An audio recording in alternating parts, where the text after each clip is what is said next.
The neutral station where the peace negotiations would take place hung in the empty space between empires. A place that belonged to no one, and therefore could belong to everyone. Ambassador Choi Moran led the human delegation through the docking bay and into the conference chamber where the Vethrani High Council waited with expressions that ranged from fear to hatred to something that might have been shamed. The Vethrani who had laughed at her in the Galactic Assembly 1 year ago was not present. He had died when human forces captured the Dominions. Military Command Center 3 months earlier. You have come to dictate terms, the lead Vethrani negotiator said. An ancient being named Vethcaraxis, who had served on the High Council for over 1,000 years. Ambassador Choi took her seat and folded her hands on the table before her. We have come to end a war that your people started, she said, her voice carrying the same calm tone that she had used throughout this conflict, and to ensure that nothing like this ever happens again. The Vethrani negotiators exchanged glances, preparing themselves for the demands that they expected. Surrender of territory, payment of impossible reparations, perhaps even the execution of those who had ordered the attack on New Eden. They had conquered enough species to know how this worked. The strong took what they wanted from the weak, and the weak accepted it or died. But the terms that Ambassador Choi presented were not what they expected. The Vethrani Dominion will surrender all military vessels and will not rebuild any military capacity for a period of 100 years, she began, reading from a document that had been debated for months on Earth. You will pay reparations to the families of those who died on New Eden, payments that will continue for 5 generations. You will accept human observers in your government to ensure compliance with these terms, and you will release all subject species from your control, allowing them to choose their own futures. The Vethrani negotiators stared at her in shock. That is all? Vethcaraxis asked, his voice trembling with an emotion he could not name. What did you expect? Ambassador Choi asked. We expected you to destroy us, the ancient Vethrani replied, to burn our worlds as we burned yours, to end our species as we tried to end yours.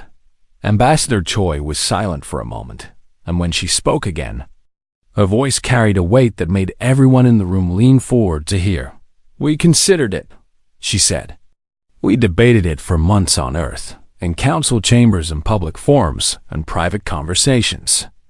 The question of whether the Vethrani deserve to exist after what you did to New Eden, and many of our people believe that you do not deserve that existence. That mercy toward you is a betrayal of the 12 million voices you silenced. She looked directly at Vethcaraxis with eyes that held a grief so deep it seemed bottomless. But we are not you, she said. We could have become what you accused us of being, a plague upon the galaxy that destroys everything it touches. And we chose not to. That choice cost us more than this war ever did, because it means we have to live with the knowledge that your children will grow up while ours are dust and memory. But we made it anyway, because someone had to break the cycle of destruction that has ruled this galaxy for too long. The peace agreement was signed 3 days later, and the news spread across the galactic concord like a shockwave. The humans had won, and instead of taking everything they could from their defeated enemy, they had chosen to build something new in the great assembly hall of the Concord, where the Vethrani representative had once laughed at humanity. A new representative took the podium to address the gathered species. It was Admiral Kang Do-hyun, who had led the fleets that broke the Dominion's power, and his speech would be remembered for generations. We came to the stars hoping to find wonder and friendship, he said, and instead we found cruelty and death. 12 million of our people paid the price for our hope, and we will never forget their sacrifice. But we have also learned something important about ourselves during this war. We are capable of great destruction. but we are also capable of choosing something different. The Vethrani tried to teach us that power is the only thing that matters in this galaxy. And instead, we have learned that the way you use power matters even more. We did not come to the stars to become conquerors. And we will not let the actions of our enemies transform us into something we do not wish to be. On a station that orbited the dead world of New Eden, a memorial had been built to honor the 12 million people who had died there. The names were carved into walls that stretched for kilometers, organized by family and by city, and by the dreams that had brought them to that doomed world. Co. Yuna stood before a section of the wall where two names were carved close together, her mother and her father, united in death as they had been in life. She was 18 years old now, a communications officer on a ship that had seen more battles than most veterans twice her age. And she had not cried since the day she watched her world burn, but standing here, with the names of everyone she had ever loved carved into cold stone before her, she finally allowed herself to weep. Captain Cho Min-seok stood nearby, giving her the space she needed while staying close enough that she would know she was not alone. "Do you think we did the right thing?" she asked him when her tears had finally slowed, sparing them after what they did. The old captain thought about the question for a long moment. "I think we did the human thing," he said finally, "which is not always the same as the right thing, but it is who we are." Yuna looked back at the names on the wall, at the memorial to a world that would never live again. "My mother told me to live," she said. In her last moment, that was what she wanted for me. Just to survive? "I used to think so," Yuna replied, "but now I think she meant more than that.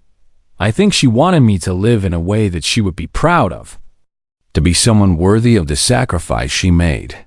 She touched her mother's name gently, tracing the letters with fingers that no longer trembled. "I think I finally understand what she meant." Years later, when the wounds of the war had begun to heal, and a new generation was growing up in a galaxy transformed by human choices, a young Vethrani student asked a question that had been weighing on his mind. His teacher was an elderly human woman named Park Ji-won, who had once commanded a strike force that could have burned his world to ash. "Why did your people spare us?" he asked. "After everything we did to you, why did you not simply destroy us when you had the chance?" Captain Park, long retired now but still carrying the memories of the war in her eyes, smiled sadly at the young Vethrani. "Because someone had to break the cycle," she said. "And we decided that someone would be us."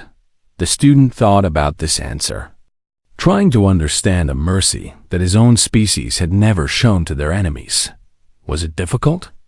He asked, "Choosing to be merciful when you had every reason to be cruel?"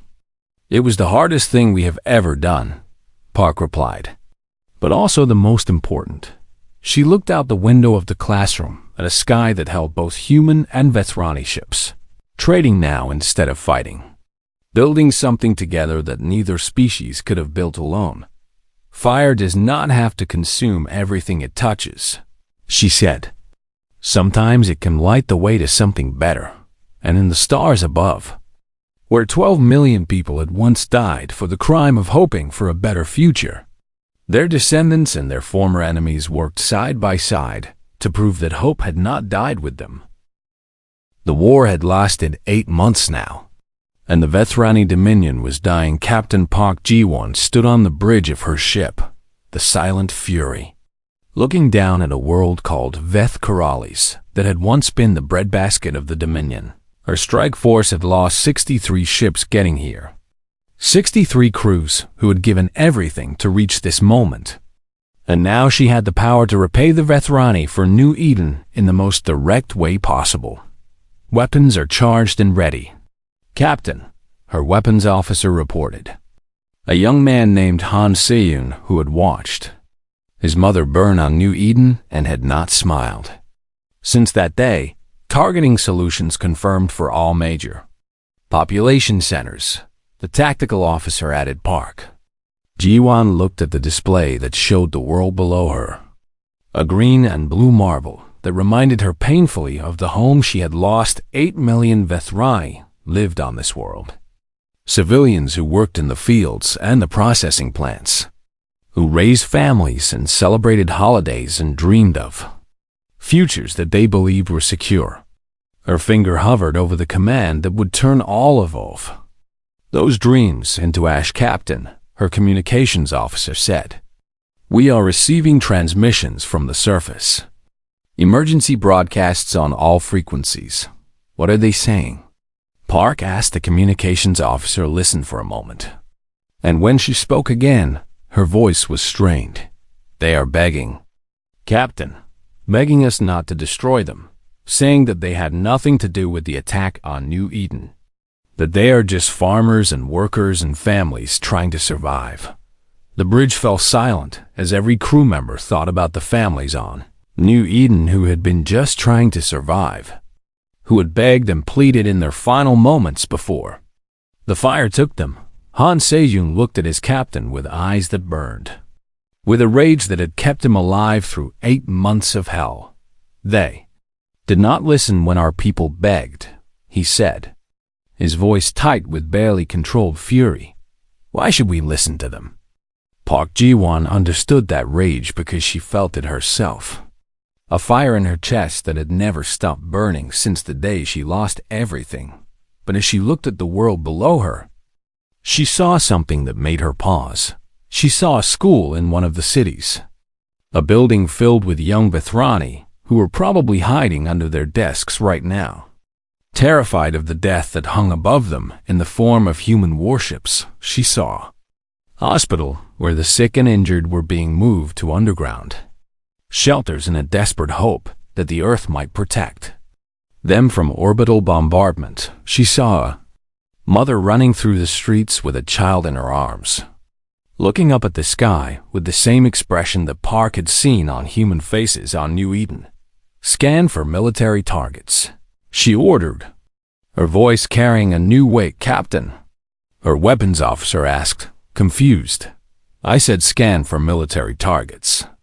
Defense installations, supply depots, anything that supports the Vethrani war effort. And give me precise targeting solutions." Her crew stared at her, waiting for an explanation that she was not sure she could give. "We came here to win a war," Park said finally, "not to become the monsters that attacked us. They murdered 12 million of our people," Han Seo-jun said, his voice rising. "They deserve to feel what we felt." "Yes," Park agreed. "They do. But those children down there did not murder anyone. Those families in those shelters did not make the decision to burn New Eden. And if we killed them, we prove that the Vethrani were right about us." She turned to face her crew, these broken people who had followed her into the heart of enemy space.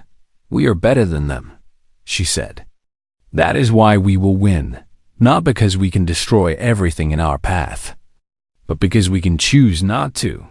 The silence stretched for a long moment, and then Han Sejun slowly lowered his hand from the weapons console, broadcasting a warning on all frequencies. Park ordered, "Civilian population has 3 hours to evacuate the targeted areas." The bombardment that followed was precise and devastating, destroying every military installation on Veth-Karalis while leaving the cities and farmlands intact. News of what Captain Park had done spread through the human fleet and back to Earth, where opinion divided sharply between those who praised her mercy and those who condemned her weakness. But another story was also spreading. This one, through the subject species that the Vethrani had conquered over their long history. The humans were winning the war. Everyone could see that now, but they were not becoming conquerors themselves. They were something new, something that the galaxy had never seen before. Admiral Kan Do-yoon faced his own test 3 weeks later when a Vethrani commander named Veth-Maranis offered to surrender his entire fleet of 47 ships in exchange for safe passage to neutral space. "It is a trap," his tactical advisor warned. "The Vethrani do not surrender. They are planning something." "Perhaps," Kang agreed. But if we destroy them when they try to surrender, no other Vethrani will ever believe that surrender is an option. And this war will continue until one species or the other is extinct. He accepted the surrender. And when the Vethrani ships powered down their weapons and allowed human crews to board them, there was no trap. Veth was simply tired of fighting a war that his people could not win against an enemy that would not stop. "Why are you doing this?" Moranis asked as he was led to a holding cell on Admiral Kang's flagship. "We destroyed your colony. We killed your people. Why do you not simply kill us in return?" Admiral Kang thought about the question for a long moment before answering. "Because killing you would be easy," he said. "And we have never been a species that does things the easy way." The Vethrani Dominion was fracturing now as the subject species saw their masters falling. The Durrani had been slaves of the Dominion for 2,000 years. And when human ships arrived in their system, they rose up against their Vethrani overseers and pledged their support to the human cause. The Morvax, a species of silicon-based beings who had been used as living computers by the Dominion, offered to share everything they knew about Vethrani defenses and supply lines. The ancient empire that had stood for 10,000 years was crumbling from within. And the humans who had been dismissed as a short-lived nuisance were the ones who had broken it on the wandering star. Isio Yuna received the news that the Vethrani High Council had finally sent a message requesting peace negotiations. She read the message with the same calm expression she had worn since the day her world died. And then she forwarded it to Admiral Kang with a single line of commentary. "They are afraid now. But fear alone is not enough." She was right. And Admiral Kang knew it. The Vethrani had not asked for peace because they understood what they had done wrong. They had asked for peace because they were losing. And that meant the hardest part of the war was still to come. Deciding what kind of peace humanity would demand and what kind of species they would become when the fighting finally stopped. The Vethrani border station watchful eye had stood guard over the entrance to Dominion space for 3,000 years. And in all that time, no enemy had ever dared to approach it. Commander Veth was finishing his morning meal when the sensors began screaming warnings that made no sense to his ancient mind. "What is happening?" he demanded, rising from his chair and striding toward the observation deck. His sensor officer, a young Vethrani who had never seen actual combat, turned to him with all 6 of his eyes wide with something that the commander had never seen in one of his kind before: fear ships. "Commander," the officer said, his voice cracking. "Thousands of ships emerging from faster-than-light travel at the edge of our sensor range." Commander Syraxis looked at the display and felt something cold settle into his stomach. The sensor screen was filled with contacts. So many contacts that the computer could not count them all, spreading across space like a swarm of insects rising from a disturbed nest. "That is impossible," he said. "No species can field that many vessels. They are broadcasting a message." "Commander," the communications officer reported. "Let me hear it." Syraxis ordered. A human voice filled the command center, speaking words that had been translated into the Vethrani language but carried an emotion that needed no translation. "This is Admiral Kang Do-hyun of the United Human Fleet, and I am here to deliver a message from 12 million voices that you silenced. A message written in fire and paid for in blood." The transmission paused, and when it continued, the voice was harder and colder than anything Commander Syraxis had ever heard. "You wanted to teach us our place in the universe, and now we are here to teach you yours." Commander Syraxis ordered his station to fire a warning shot. A single blast from the main cannon that had destroyed 100 enemy vessels. Over the centuries, the human response was not a warning. 17 ships broke from the main formation and accelerated toward the station, moving faster than any vessel should have been able to move. And they did not fire their weapons. They did not need to the first. Ship slammed into the station shields at nearly 1% of the speed of light, and the explosion vaporized half of the ancient fortress in a single instant. Commander Syraxis had just enough time to understand what was happening before the second ship hit and ended his 3,000 years of existence. The human fleet did not slow down to celebrate this victory. They pushed deeper into Vethrani space with a hunger that terrified every species watching from the safety of their own borders. Admiral Kang Do-yoon stood on the bridge of his flagship, the Remembrance, watching as his fleet swept through the outer defense systems like fire through dry grass. "Admiral," his communications officer reported, "Captain Park Ji-won's strike force has reached the designated coordinates and is awaiting orders." Kang nodded and opened a channel to the captain, who commanded his fastest and most dangerous ships. Park Ji-won was a woman who had lost her husband and 2 children on New Eden, and she had volunteered for a mission that everyone knew was almost certainly suicide.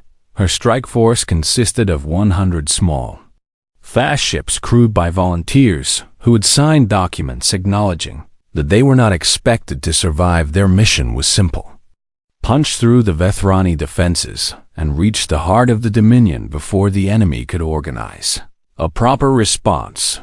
"Captain Park," Admiral Kang said, "you are authorized to proceed with Operation Burning Memory." "Understood, Admiral," Park Ji-won replied, her voice steady and calm. "We will see you on the other side, one way or another." Her ships vanished into faster-than-light travel, leaving the main fleet to deal with the Vethrani military forces that were finally beginning to respond to the invasion. The response was massive. 3 Vethrani battle fleets converged on the human position. More than 500 ships of the line with crews who had trained for centuries in the art of war. The Vethrani commanders expected the humans to retreat or at least form defensive positions to weather the assault.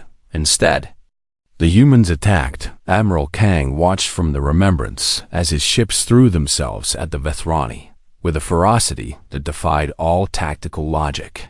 A human cruiser took a hit that crippled its engines, and instead of calling for help, it turned toward the nearest Vethrani battleship and accelerated until the 2 vessels met in a ball of fire that destroyed them both. A squadron of human frigates found themselves surrounded by Vethrani destroyers, and they fought until their weapons were empty and their shields were gone. And then they fought with their ships themselves, ramming and clawing and refusing to die quietly. The Vethrani had never faced an enemy like this. Every species they had conquered had eventually broken, had reached a point where survival became more important than victory. Humans did not seem to have that point. "They are insane," one Vethrani admiral transmitted to his fellows. "They do not care if they die. They only care about taking us with them." The first major engagement ended with the Vethrani losing 200 ships and the humans losing 300.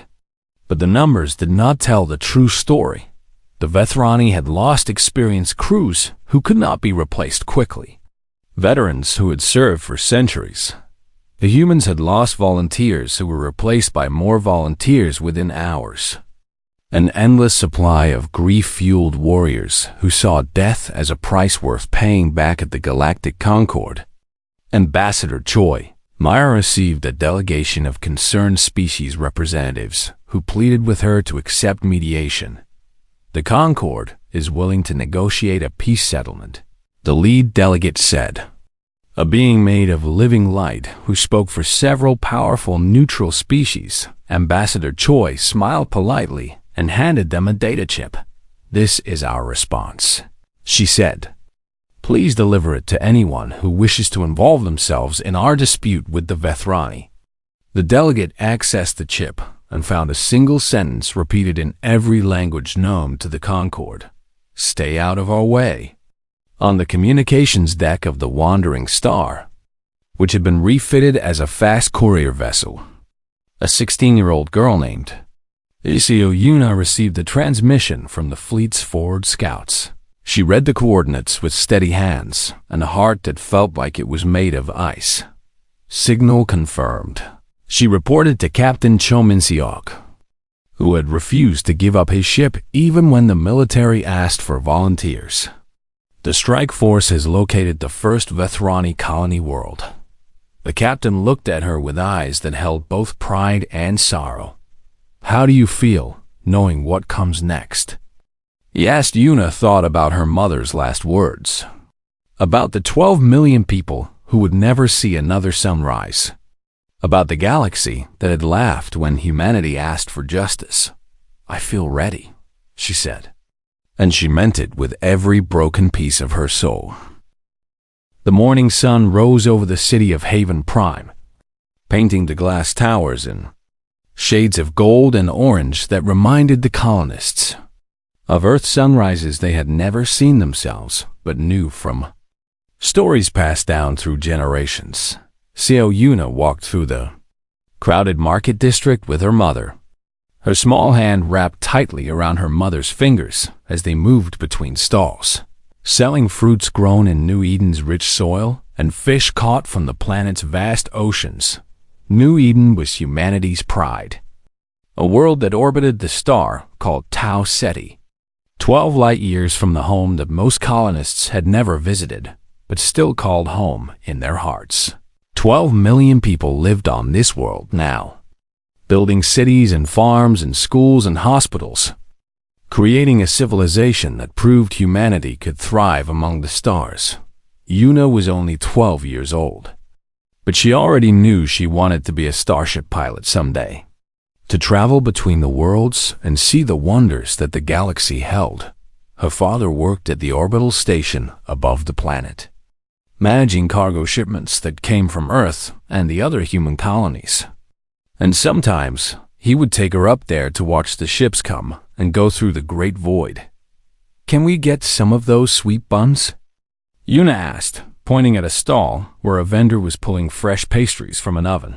Her mother smiled and nodded, and they walked toward the stall together, not knowing that these were the last peaceful moments they would ever share.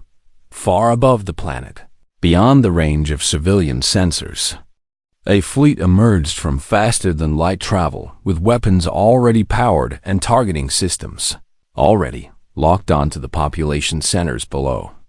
The Vethrani Dominion had ruled 1,000 star systems for 10,000 years, and they had learned long ago that the best way to deal with rising species was to destroy them before they could become a threat.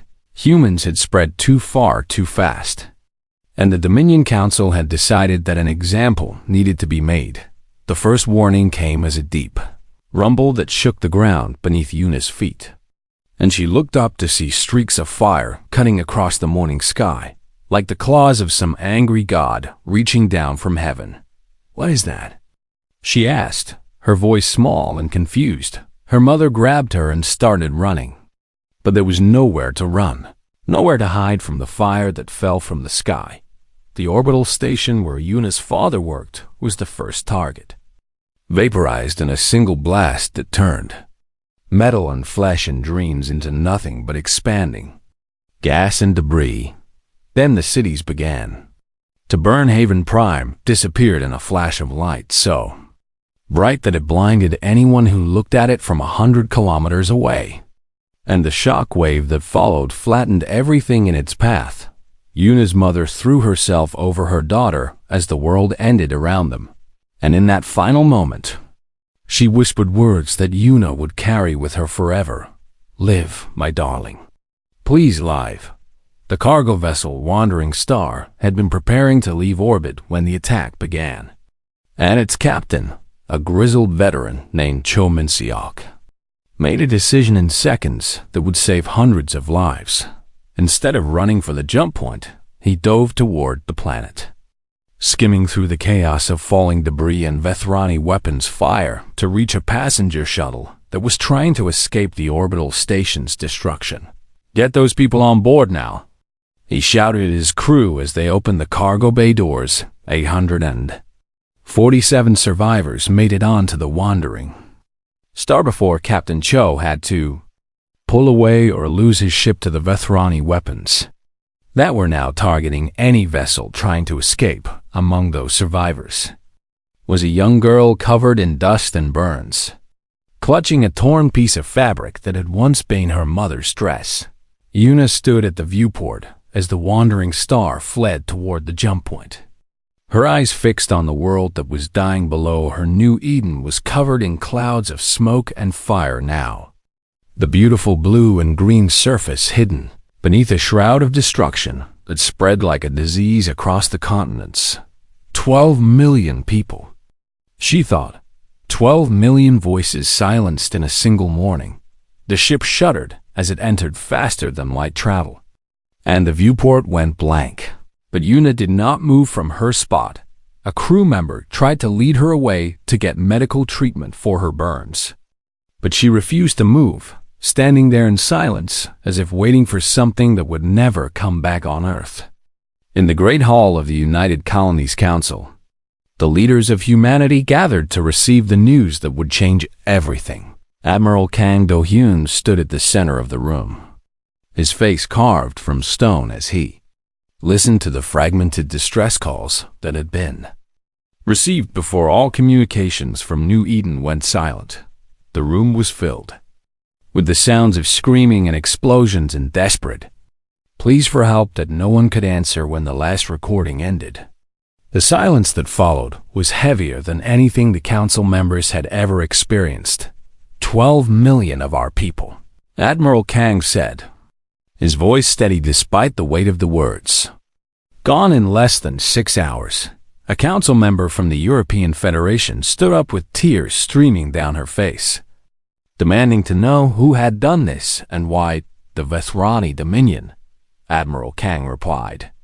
An empire that has existed for 10,000 years and has destroyed dozens of rising species because they see us as threats to their power. The room erupted in voices shouting questions and demands and expressions of grief. But Admiral Kang raised his hand and waited for silence when the room was quiet again. He spoke a single sentence that would echo through history and reshape the politics of an entire galaxy. They wanted to teach humanity a lesson about our place in the universe, and instead they have made the worst mistake in the 10,000 years of their existence. The council members stared at him, waiting for him to explain, but he simply turned and walked out of the room without another word. In the weeks that followed, humanity began to change in ways that no other species had ever witnessed. The grief did not break them as the Vethrani had expected. Instead, it forged them into something new, something that the galaxy had never seen before and would learn to fear in the months and years to come. And in a medical bay on the wandering star, a young girl with burned hands and empty eyes made a promise to the memory of everyone she had lost. She would survive, as her mother had asked, and then she would make sure that the ones who had done this would never forget the price of their cruelty. 3 months had passed since New Eden burned, and the galaxy waited for humanity to collapse. Every species that had ever suffered such a loss had followed the same pattern: grief, then despair, then desperate pleas for protection from the great powers that ruled the stars, the concord of aligned species, the loose alliance of spacefaring civilizations that maintained order in the galaxy. Expected human ambassadors to come begging for help within weeks of the attack, but the humans did not come begging. They went silent instead. Trade ships stopped arriving at galactic ports, and human merchants vanished from markets where they had been common sights for decades. The borders of human space closed one by one, and any vessel that tried to enter was turned away by automated defense platforms that had not existed before the attack. What are they doing in there? Asked the Concord representative for the Turani Federation, a species of tall, thin beings with skin like polished silver. No one could answer that question because no one could see past the wall of silence that humanity had built around itself in the great assembly hall of the Galactic Concord. Ambassador Choi Moran stood before representatives of 100 different species to deliver a formal complaint against the Vethrani. Dominion, she was a small woman with gray hair and calm eyes. And she spoke with a voice that carried no anger, no grief, no emotion at all. The Vethrani Dominion has committed an act of genocide against the human species, she said, killing 12 million innocent civilians without warning or provocation. The Vethrani representative, a creature that looked like a cross between a lizard and a spider with too many eyes and not enough conscience, stood up and laughed. The humans spread like a disease through the galaxy, he said, his voice dripping with contempt. And we provided the cure before the infection could grow worse. A murmur ran through the assembly. But Ambassador Choi did not react to the insult. We request that the Concord hold the Vethrani accountable for this crime against our species, she continued. As if the Vethrani had not spoken at all, the Vethrani representative laughed again. Louder this time. You are a short-lived nuisance, he said, and in 100 years, no one will remember that your kind ever existed. Ambassador Choi looked at him for a long moment, and something in her eyes made several nearby delegates shift uncomfortably in their seats. We will remember, she said quietly, and then she turned and walked out of the assembly without waiting for a response. Behind the walls of silence that surrounded human space, a transformation was taking place that would have terrified any species that could see it. Every factory that had once made consumer goods now produced weapons and ship components. Every shipyard that had built cargo vessels and passenger liners now churned out warships at a pace that should have been impossible. Scientists who had spent their careers studying medicine or agriculture or theoretical physics now worked on a single project, finding new ways to kill Vethrani. The human species had never been truly unified before, divided as they were by nations and cultures and beliefs that stretched back thousands of years. But grief has a way of bringing people together. And 12 million dead voices called out for an answer that all of humanity could hear. Admiral Kang Do-yoon stood in the command center of the Luna shipyards, watching as another warship slid out of the construction bay and into the darkness of space. How many does that make? Asked his aide, a young officer named Baek Junho, who had lost his entire family on New Eden. 1,700 combat vessels in 3 months. Admiral Kang replied, and we are just getting started. Baek Junho looked at the numbers on his display and shook his head in disbelief. The crews, he said. We cannot possibly train enough crews to fly all of these ships. We are not training them to fly well, Admiral Kang said, his voice carrying a weight that made the younger officer look up. We are training them to fly once. The volunteers had come from every corner of human space, men and women and some who were barely old enough to be called adults, signing up for a mission that everyone knew was likely to be one way. They did not care about survival statistics or tactical advantages, or any of the things that military planners usually worried about. They cared only about making the Vethrani pay for what they had done in the outer reaches of the galaxy. A Concord intelligence officer named Varys Koth managed to slip a probe past the human border defenses and into the space beyond. What she saw made her hearts skip their beats in sequence. Thousands of ships filled construction zones around Earth and Luna and Mars. More ships than any species had ever built in such a short time. And the energy readings coming from those ships were unlike anything in the Concord's databases. They have weaponized their grief, she whispered to her superior, a being made of living crystal who had seen 1,000 wars in his long lifetime. That is not possible, the crystal being replied. No species can maintain that level of production without destroying their economy. They are not trying to maintain it, Varys Koth said, her voice trembling. They are spending everything they have on a single purpose. And when they are done, either the Vethrani will be destroyed or they will have nothing left.